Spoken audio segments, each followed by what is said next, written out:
Aslon Sardor aka, bugun sizdan blitz savollar o'tkazamiz. Birinchi savolimiz: ukolmi yoki tabletka? Ukol. Davlat shifoxonasi yoki xususiy klinika? Xususiy klinika. Ertalabki qabulmi yoki kechki navbatchilik? Ertalabki qabul. Bemorning Google'dan tashxis o'qib kelishi yoki jim o'tirishi? Google'dan tashxis o'qib kelish. Choymi yoki kofe?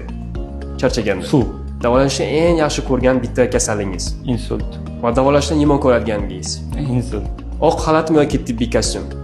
Tibbiy kostyum. Tez tuzaladigan bemormi yoki injiq bemormi? Tez tuzaladigan bemor. Tibbiyot bu san'atmi yoki aniq fan? Ikkalasi ham.